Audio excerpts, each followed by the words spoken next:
Hello, Justin. Hey, Amanda. How have you been? Oh, you know, I had big plans for today.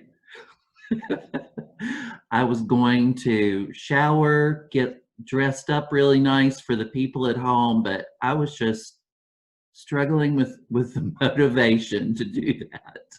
It happens in quarantine. All I did was put a blouse on. I was wondering where your Teenage Mutant Ninja Turtle shirt was that I saw you in earlier this morning. It's waiting for me in another room. I will be back in it once we're done with this. I do just want to let the people know that I have lint rolled my favorite hoodie for the call for the video today, and I brushed my beard out. I'm starting to grow tusks, if you'll notice. I think it looks wonderful. Oh, how And have you been? I'm good. I'm good. Quarantine continues. Quarantine does continue, isn't it crazy? It is. It is. And that's kind of let the people know. That's kind of the point of our video today, is talking about the emotions that come with adverse life experiences, whether that is grief or a pandemic or anything else in life and everything that brings with it.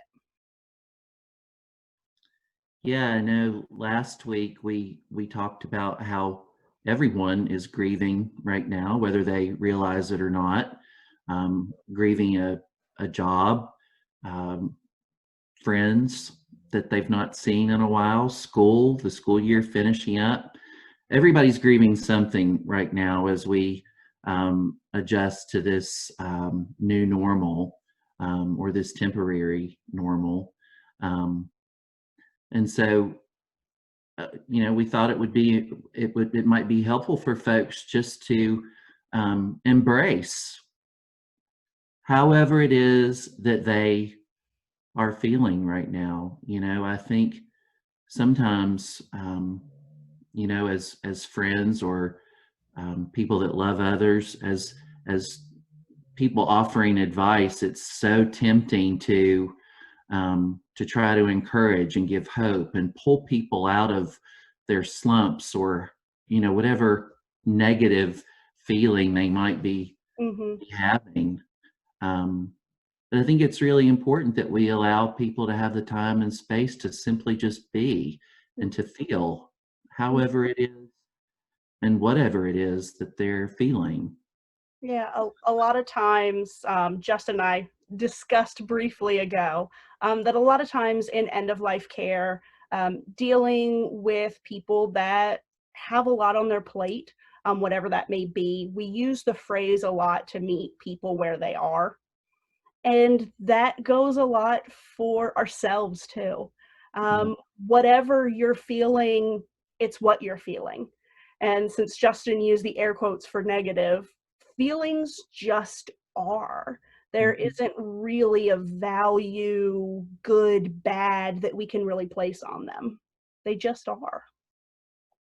They just are. They're valid.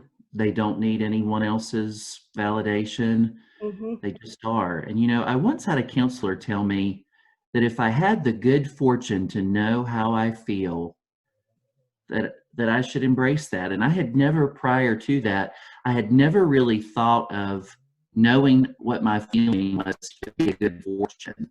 Hmm. And Hmm. and now I do. I think sometimes we don't know what it is, that we feel, what may be creating angst or a sense of unease in us. But if ever we do know exactly what that is, perhaps we could just be grateful and name what that is.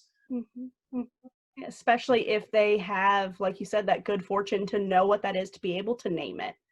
Because sometimes, and I know I've heard from a lot of the people that I talk to who are grieving, is sometimes there isn't a name for it.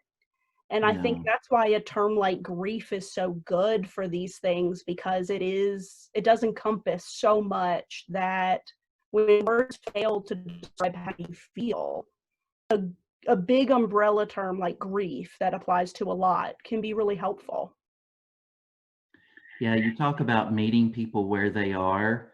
Um, I have a background in chaplaincy and in ministry, and that's a phrase that has meant a lot to me for a long time now. And when, when I look back at my own life, when I look back at times that were especially difficult, um, the people that I have appreciated the most were those who just simply sat with me, and if something sucked, they acknowledged that it sucked. It made me feel a little less crazy, a little less alone to hear someone else just say, I understand. It really does suck. And I think it's so important that we have that in our lives, whether that be a gift that we give ourselves or something that we hear from someone else. We need a time in the midst of difficulty for it to just be acknowledged that yes, what it is we're going through is difficult. Maybe it won't always be difficult. I certainly think there's a time and a place for hope and encouragement and reframing and meaning making and all of those things. But I don't think that the time and place for those things is right at the moment of difficulty. Mm-hmm. Yeah, and I think that segues too into if you maybe don't have the luxury of having someone like that in your life who you can just open up and will just non-judgmentally sit with your feelings and be there for you. That's another way that Justin and I can be here for you. We continue, Samaritan Hospice continues to be available to people for support.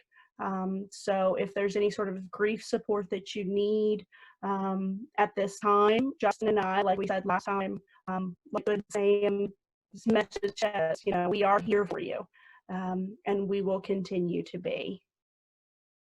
Yep, the number at my office in Christiansburg is 540-381-3171. And the telephone number for me at the Roanoke office is 540-776-0198. And until next time, did you have more, Justin? Oh, no, I was just going to say that we were going to continue to do these videos so long as, it seems like people might find them helpful. But definitely do reach out if ever we can do anything to be supportive, even if that's just to sit with you over the phone and listen to you name what your feelings are. It's so important that everyone have that, and Amanda and I feel called to be those people. So give us a call. And like I was saying, until next time for our next video, please let Good Sam know if there's anything that we can do for you or for the community.